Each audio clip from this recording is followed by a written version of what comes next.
I went there with a microphone, a press badge, and a mind full of statistics. Civilians displaced, children killed, homes flattened. I'd read every headline, heard every opinion, and believed I'd seen enough war zones in my career to be numb by now.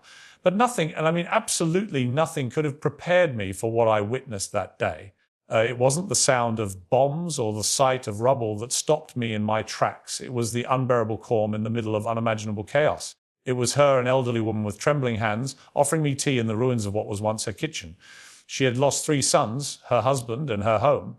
I asked her stupidly how she was holding up. She looked at me and said, "We still have God, and we still have love. That's enough." I felt the kind of shame you can't shake off. Here I was, flown in with security and a camera crew, and yet I had never felt so spiritually bankrupt. This wasn't an interview.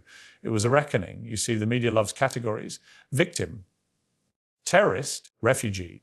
But none of those labels came close to the strength I saw in that family. They had lost everything, yet carried themselves with a dignity that made me feel like the one who was impoverished. The father sat down next to me, his voice steady despite the gunfire in the distance. "We are not angry," he said. "We are patient. That is our power." And I believed him, because power isn't in the weapon. It's in restraint. It's in forgiveness. It's in faith. That afternoon didn't just change how I reported the news. It changed how I understood the world. And for the first time in my life, I questioned what I believed and what I didn't. You think you understand a religion because you've read a few controversial headlines or watched a few cherry-picked videos online. One of the biggest economies. You think you've got Islam figured out because someone once shouted something on the news with a flag behind them. But let me tell you something that most people will never admit on air. You don't know a single thing about it until you've stood inside it, seen it lived, breathed, and embodied in the midst of unimaginable tragedy. I had no plans of walking away changed. I came in, as I always do, with sharp questions and a raised eyebrow. But the answers didn't come in words. They came in silence, in smiles, in the way that family carried their faith like armor and offered kindness like it was oxygen. No lecture, no sermon, no holy book in sight. Just action, just humanity so profound it felt otherworldly. I watched a father kneel in prayer 5 times a day with nothing left but faith and flaw. I watched a young girl, barely 10, whisper words of the Quran while her hands bandaged her younger brother's wounds.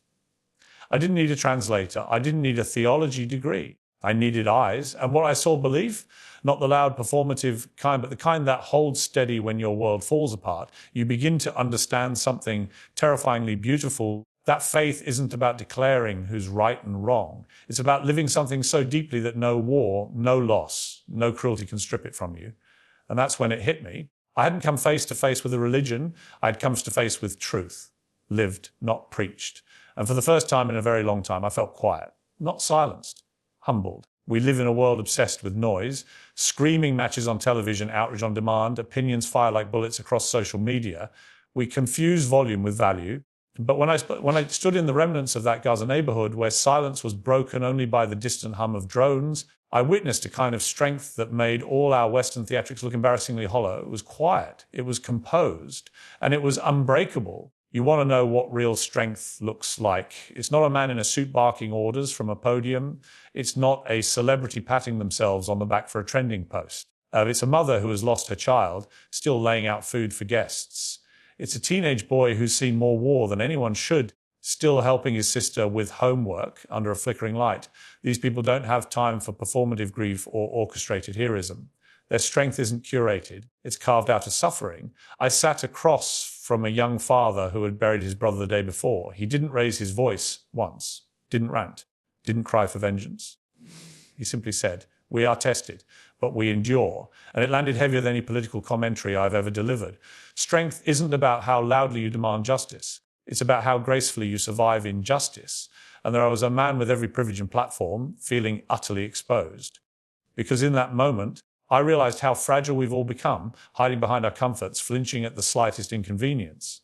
Meanwhile, here were people whose lives had been shattered, yet they stood taller than any of us. Not broken, not bitter, just profoundly alive. And for once, I had no argument, just admiration. Raw, uncomfortable, life-changing admiration. It's easy to talk about dignity when you're sitting in a leather chair, sipping bottled water, and nodding along to civilized debates. But take away the roof over your head. Strip the electricity from your home, shatter the windows, scorch the walls, leave nothing but dust and memories. And then let's see if you still speak with poise. Most wouldn't, most can't. But this family in Gaza, they did, and they did it without hesitation. They had no table, but they invited me to sit. No cups, but they found one for tea.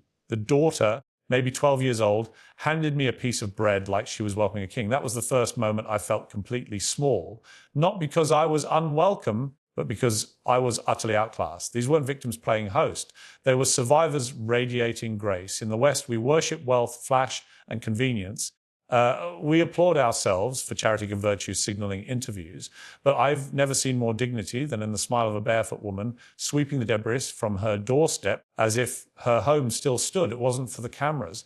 It wasn't for approval. It was for her, because that's what dignity is. Not performance, but principle. There was no pity in their eyes, no begging, no resentment, just resilience wrapped in courtesy. It rattled me because in that moment, I realized how far we've drifted from what truly matters. We equate dignity with designer labels and luxury lifestyles. They define it by how they treat people, even strangers, even journalists, even in war. That family gave me something no one else ever could, a mirror. One I wasn't entirely ready to look into, but couldn't turn away from. And what I saw forced me to question everything. They didn't preach to me. They didn't hand me a pamphlet, quote scripture, or corner me with conviction. No one tried to convert me, and that's precisely why I started to listen. We live in a world addicted to noise, where people push their beliefs with volume instead of value. But this family didn't need to raise their voices. Their faith wasn't broadcast. It was breathed, lived, and embedded in everything they did. It was in the way they served me the last of their rice without blinking. It was in how the father kissed his child's forehead before kneeling on a tattered prayer mat, was surrounded by broken walls, was in the little boy who whispered, Alhamdulillah, after every bite, grateful for a meal that wouldn't fill most of our plates. And I'll be brutally honest, it was disarming because when someone carries their beliefs with quiet conviction, without ego or agenda, it pierces deeper than any argument. You can't debate kindness. You can't refute grace. What I saw in them wasn't just Islam. It was character. It was consistency. It was unwavering principle in the face of absolute despair. And when I found myself silently moved, not by what they said, but by how they lived, I realized how little I knew about faith, not religion. Faith, the kind that doesn't ask you to follow blindly, but dares you to look inward and ask better questions. It was in their silence that I heard the lewdest truth. A truth I couldn't dismiss or debate. Something in me shifted, because when belief is lived with humility and strength, it doesn't need a pulpit. It just needs to be witnessed. And once you witness it, you're never quite the same again. I didn't go looking for faith. I went looking for facts, for evidence, for sound bites.